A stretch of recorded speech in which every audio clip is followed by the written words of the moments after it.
The European Extremely Large Telescope, or EELT for short, will be by far the largest optical and near-infrared telescope in the world.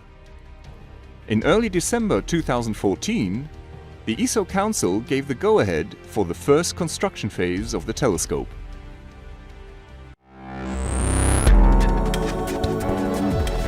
This is the ESOcast. Cutting-edge science and life behind the scenes at ESO, the European Southern Observatory.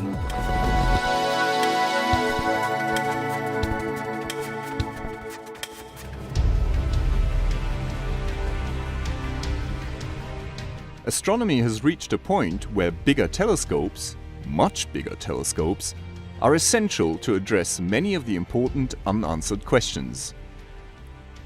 For nearly a decade, ESO has been working together with its user community of European scientists to design such a new giant, the EELT.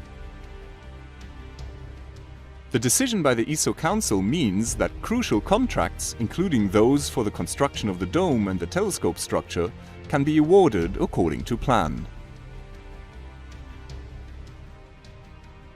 The EELT will have a main mirror 39 meters across. It will collect 13 times more light than any other optical telescope today. This main mirror will not be a single mirror.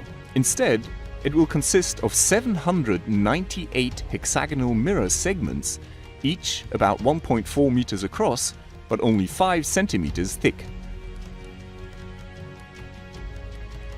The EELT has an unusual optical design, using 5 mirrors. This includes advanced adaptive optics that corrects the fuzziness of astronomical images that is caused by atmospheric turbulence. Adaptive optics are already in use at ESO's Very Large Telescope. By using this technique, the EELT will be able to produce images up to 15 times sharper than those from the Hubble Space Telescope.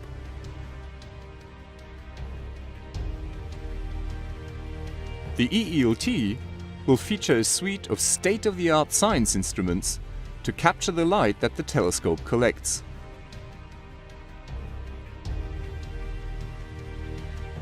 The dome of the EELT is an exercise in superlatives.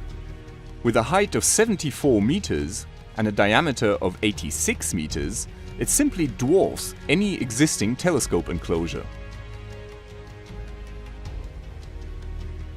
The perfect future home for the EELT has been found on the summit of Cerro Armazones, a 3,000-meter high mountain only 20 kilometers from ESO's Paranal Observatory in northern Chile.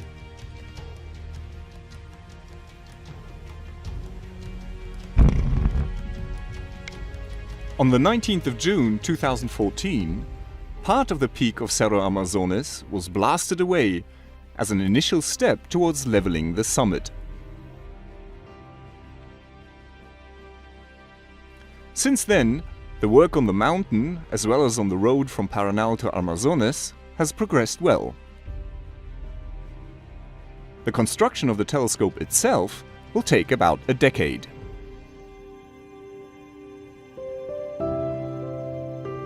Once in operation, the EELT will tackle some of the biggest scientific challenges of our time. It will image planets around other stars and study their atmospheres looking for biosignatures. The EELT will also make fundamental contributions to cosmology by measuring the properties of the first stars and galaxies in the universe and by probing the nature of the mysterious dark matter and dark energy.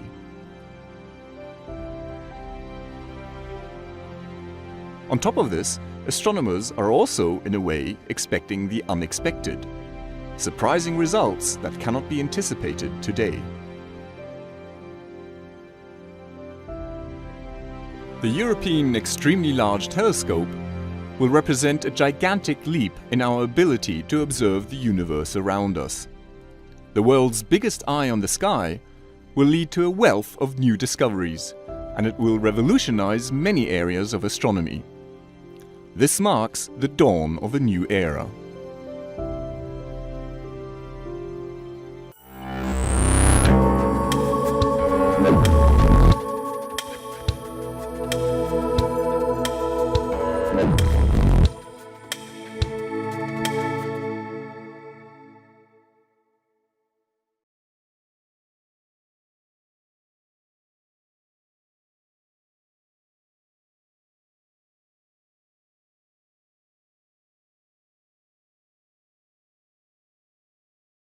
I guess you're about the only person around that doesn't have TV coverage of the scene.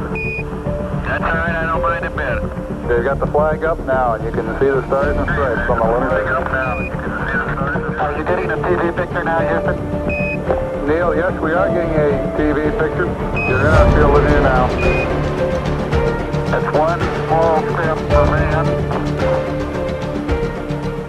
one giant leap for man.